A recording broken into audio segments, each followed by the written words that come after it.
দেড় দশক ধরে বাংলাদেশের ক্ষমতায় ছিলেন ভারতের ঘনিষ্ঠ মিত্র শেখ হাসিনা। দেশনেত্রী থাকুন কিংবা বিরোধী দলীয় প্রধান, সব সময় তার জন্য অবারিত থেকেছে দিল্লির দরজা। দেশ পালানো সাবেক এই প্রধানমন্ত্রীকে আশ্রয় দিয়ে দ্বিমুখী সংকটে পড়েছেন নরেন্দ্র মোদী। একদিকে নতুন সরকার, অন্যদিকে হাসিনা। দুই নৌকায় পা দিয়ে তিনি সামলাতে পারবেন ভবিষ্যতের ধাক্কা? কোন দিকে যাচ্ছে পড়শি দেশগুলোতে পাকিয়ে ওঠা ভারত বিরোধী দমকা হাওয়া?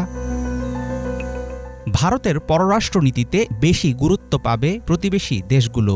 মোদির এই নেইবারহুড ফার্স্ট নীতি নিয়ে গত এক দশক ধরে বাগাড়ম্বর করে এসেছে বিজেপি নেতৃত্বাধীন সরকার। বিশ্লেষকরা মনে করেন, টেকসই সম্পর্কের পরিবর্তে ছোট ছোট স্বার্থের দিকে ছিল দিল্লির নজর। দেশকে পাত্তা না দিয়ে প্রতিবেশী রাষ্ট্রগুলোর সরকার প্রধান কিংবা পছন্দের নেতাদের সাথে মোদি গড়ে তুলেছিলেন ঘনিষ্ঠ সম্পর্ক। সাবেক প্রধানমন্ত্রী শেখ হাসিনা হলেন মোদির ব্যক্তিগত খাতিরের আদর্শ উদাহরণ।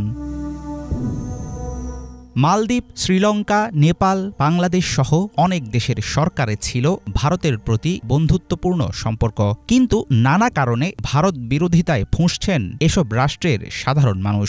আমজনতার ধারণা, ছোট দেশগুলোর কাছ থেকে যে পরিমাণ সুবিধা নিচ্ছে নয়াদিল্লি, তার বিনিময়ে মিলছে না ন্যায্য প্রতিদান। সেই সাথে যুক্ত হয়েছে মোদির একচেটিয়া ধর্মভিত্তিক রাজনীতি। বহুদিন ধরেই তার বিরুদ্ধে রয়েছে ধর্মীয় অনুভূতিকে রাজনৈতিক স্বার্থে ব্যবহারের অভিযোগ। যে কোনো দেশের ফরেন পলিসি কিংবা পররাষ্ট্রনীতির দুই দিকে থাকে দুটি দেশ, কোনো বিশেষ ব্যক্তি না। ভারতের বিদেশ নীতির ক্ষেত্রে এই বিষয়টিকে পাত্তা দেননি মোদি, যার ফলে পছন্দের ব্যক্তির ক্ষমতা শেষ হলে নতুন সরকারের সাথে আগের মতো থাকে না ভারতের সম্পর্ক। পড়শি রাষ্ট্র ও বাংলাদেশের চলমান সংকট নিয়ে কথা বলতে গিয়ে মোদির বিদেশ নীতির তীব্র সমালোচনা করেন ভারতের হায়দরাবাদ থেকে 5 বারের নির্বাচিত সংসদ সদস্য আসাদুদ্দিন ওয়াইসি। लीडर टू लीडर डिप्लोमेसी होती है देश के दरमियान, दो देश के दरमियान। সম্পূর্ণ দায় নরেন্দ্র মোদীর। রাষ্ট্রীয় কূটনীতিকে তিনি সবসময় ব্যক্তিগত সম্পত্তি মনে করেন। সবসময় আন্তর্জাতিক সম্পর্ক হয় দুই দেশের মধ্যে, দুই রাষ্ট্রপ্রধানের মধ্যে না। আপনি দেখুন বাংলাদেশে কি হচ্ছে, আমাদের খবর নেই, শুধু ওয়েট অ্যান্ড ওয়াচ। কিসের দেখা দেখি? সেই দেশের পলাতক নেতাকে আমরা আশ্রয় দিয়েছি। সেখানকার নতুন সরকার যদি বলে হাসিনাকে ফেরত দিতে হবে, তখন আমরা কি করব?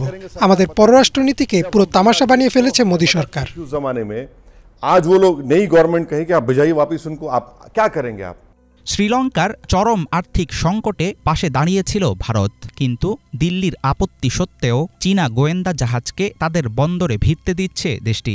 নেপালের অর্থনৈতিক অবরোধ কর্মসূচির সময় ভারত বিরোধী প্রতিবাদে ফেটে পড়েছেন সেদেশের সাধারণ মানুষ।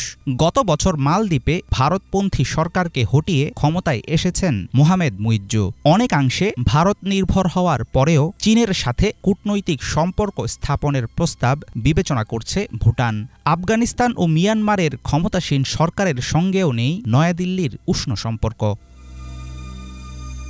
কেবল গোয়েন্দা ও অনুগত রাজনীতিক মিত্রদের চোখ দিয়ে কোনো প্রতিবেশী দেশের আসল চিত্র বোঝা অসম্ভব। অনেকের মতে সেই একই ভুল বারংবার করে যাচ্ছেন মোদি। শেখ হাসিনার মতো পছন্দের নেতাদের ভরসায় নিশ্চিন্তে বসে থাকার ফলও ভোগ করছে নয়াদিল্লি। প্রশ্ন উঠেছে ভারতের পররাষ্ট্রনীতির সামর্থ্য নিয়ে। পড়শি দেশগুলোতে ক্রমবর্ধমান ভারত বিরোধিতার দায় কি এড়াতে পারবেন মোদি?